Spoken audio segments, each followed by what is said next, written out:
Perkenalkan, nama saya Yawan Lutana Kami, NIM saya 11 19 067. Saya akan membuat video pendek yang menjelaskan sejarah asal-usul orang Sumba berdasarkan hasil penelitian arkeologis dari situs Lambanapu. Video ini dibuat bertujuan untuk mengetahui posisi Lambanapu dalam persebaran dan perkembangan leluhur Austronesia di Indonesia, di Pulau Sumba. Situs Lambanapu ini merupakan salah satu kunci yang diharapkan dapat membuka penelusuran leluhur orang Sumba dari kehidupannya pada masa yang lampau. Jadi yang berikut para peneliti arkeologi di Sumba Timur.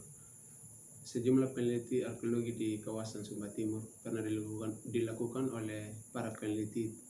Di antaranya ada A.C. Kruit pada tahun 1908. Kemudian ada Snell pada tahun 1948 dan Siojono pada tahun 1984 dan peneliti lain-lainnya. Dan dari penelitian ini hanya saja belum adanya terkompilasi dengan baik, tetapi banyak menyisakan permasalahan antara lainnya mengenai umur situs, ras, dan genetika dari individu. Yang berikutnya ada teori tentang nenek moyang orang Sumba. Di sini ada dua teori. Yang pertama itu ada teori out of Africa. Teori ini mengenai asal geografis dan migrasi awal manusia modern atau biasa kita sebut Homo sapiens.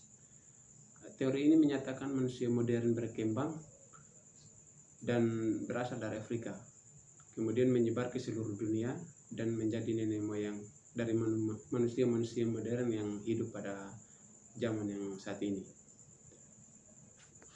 Kemudian ada teori of Taiwan.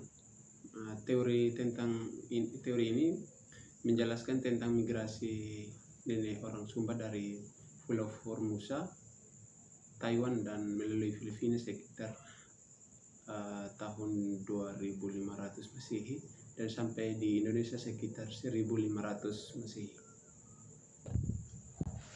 Kemudian ada kesimpulan dari kedua teori tersebut yang terkait dengan teori of Taiwan dan teori of Afrika tentang persebaran leluhur Austronesia ke Indonesia. Situs Lambanapu ini menunjukkan sudah ada manusia yang menghuni Pulau Sumba sejak dari tahun 3000 Masehi sampai ke 2500 tahun yang lalu.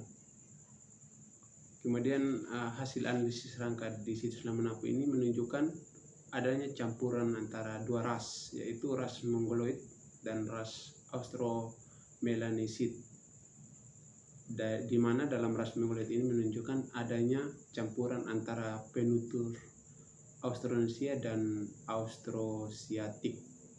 Kemudian ada data arkeologi, genetika, dan bahasa yang diperoleh di situs Lambanapu menunjukkan leluhur orang Sumba merupakan campuran antara dua ras, kurang lebih sama dengan populasi yang menghuni zona Wallacea pada umumnya. Kemudian ada temuan dari situs Lambanapu. Di dalam situs Lambanapu di Sumba Timur ditemukan sebuah kotak yang berisi tulang belulang manusia dan hewan. Ada juga tempayan kubur dari tanah liat. Kemudian ada mangkok dari perunggu yang menjadi wadah kubur. Kemudian ada manik-manik, ya, dan ada juga gelang dari kerang. Dan ini adalah gambar-gambarnya. Oke, jadi baik, terima kasih.